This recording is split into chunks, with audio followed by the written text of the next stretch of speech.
modern scientific literature to show that I and we are used routinely in writing, and I have to, they're really afraid to do that to me, right? I don't quite understand why. They think I'm going to yell at them. We teach them not to.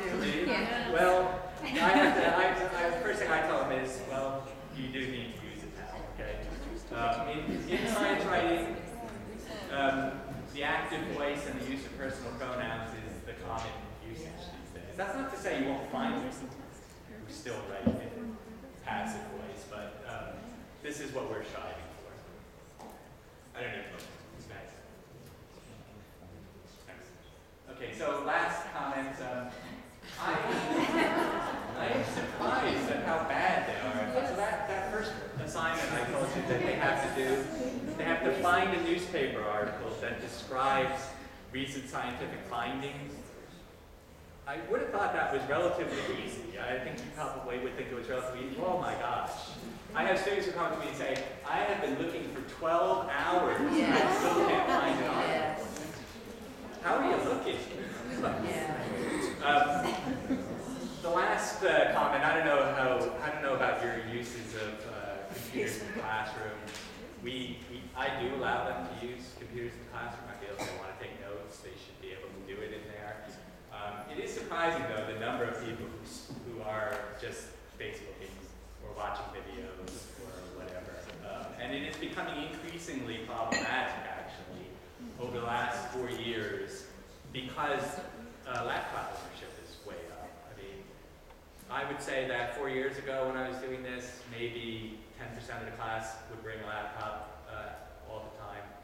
I'd say it's now more like 50 or 70% bring laptops all the time to class. And students who are trying to pay attention find this stuff disruptive when the person next to them or in the row in front of them is giggling at a movie or something like that. And so this is a new problem I'm dealing with for sort of the first time. So how do you deal with it then? Yeah, I'm not sure. I'm not sure that I've dealt with it very well up to now, but I've been having discussions with my colleagues about how to handle this. I think one of the other environmental science professors, I think, has a very good strategy that I think I will adopt, and that is he makes those students who wish to use their laptops sit in the last X rows of the class so that people can't see their screens in front of them. I think that seems like a reasonable compromise, that they're still allowed to have them. I mean, I tell my students right off the bat, this isn't high school, we don't take attendance. I don't care whether they come or not. They should come if they feel that they're getting something out of the lecture, and if they feel that they're not, they have better things to do with their time. But I do expect that if they come, that they're at least, I don't care if I really don't even care if they're paying attention, at least just don't disrupt the other students. And that has become increasingly a problem in the last few years. So this last year, I actually kicked 9 students out of my class for talking. Yeah, I can do that. You guys can. I kicked the same student out twice, actually. And I had that student email me to explain that he thought that that was unreasonable. That it's unreasonable to expect that they don't say anything for 80 minutes. Just wait. Kind of shocked at that. It's getting worse. Is it? Yes. Sorry, but use of cell phones, iPods. Jonathan is, as he was introduced, he is our head guru in the college for academic issues, and he can tell you that university-wide we're now developing, we're finally in a position where we are developing an electronic devices policy.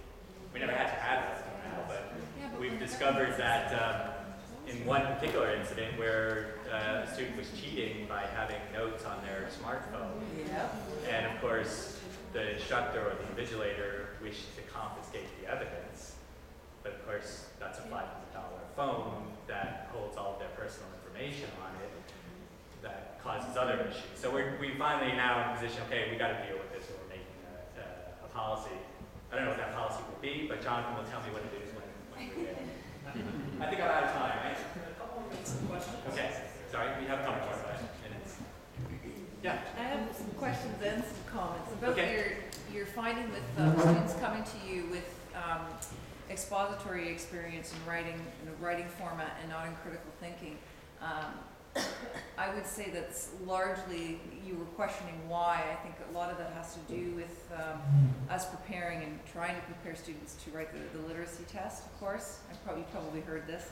And also the use of the, I's and we's. They're not supposed to be using that in the literacy test as well. So, and that's a huge, huge focus for us across all curriculum, across all of our subject areas, is that we are trying to integrate as much literacy type things in all the subject areas, and Literacy keeping that test type things. yes, and keeping that very, very consistent across the board.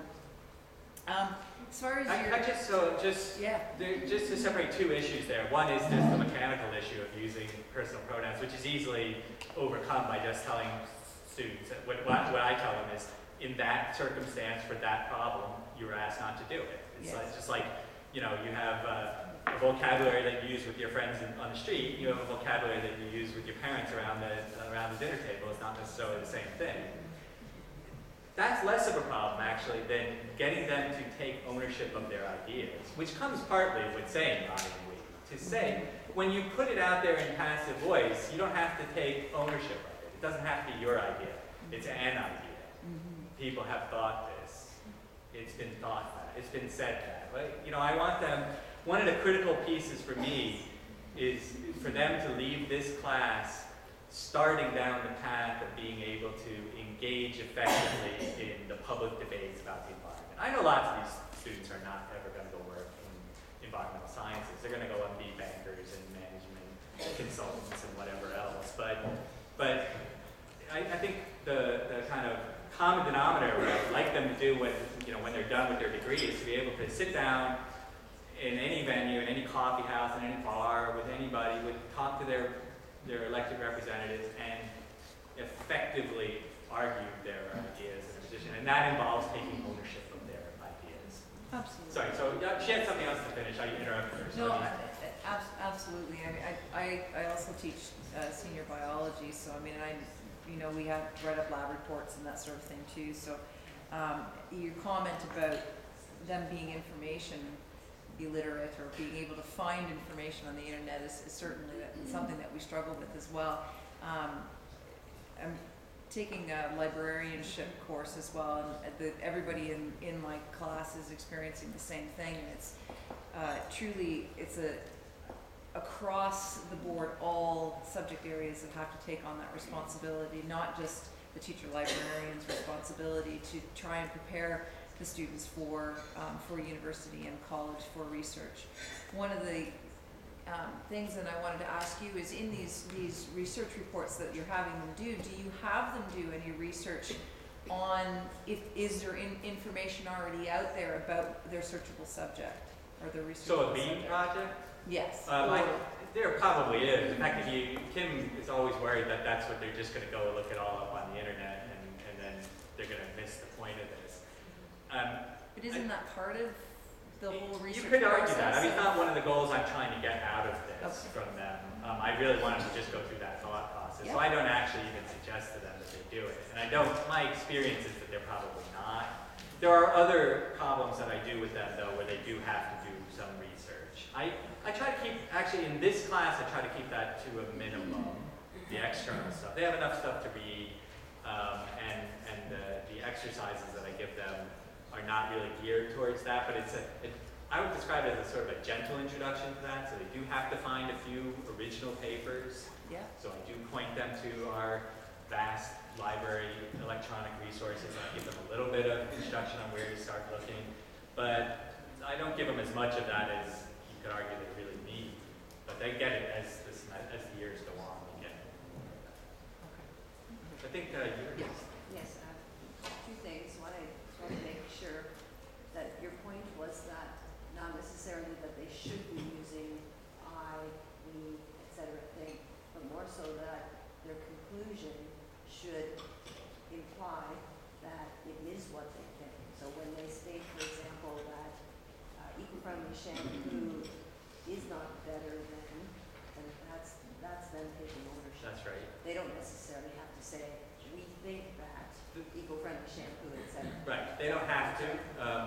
What I do teach them when they get to me is that is the style of science writing. It's not necessarily the style of every other kind of writing, but it is the style of science writing to say, we think that, or we concluded that, in this case, we concluded that this product is not actually any better than this product in terms of its impact on being growth. Right. They don't usually add that last part, but yeah, Right, so that's right. Avoiding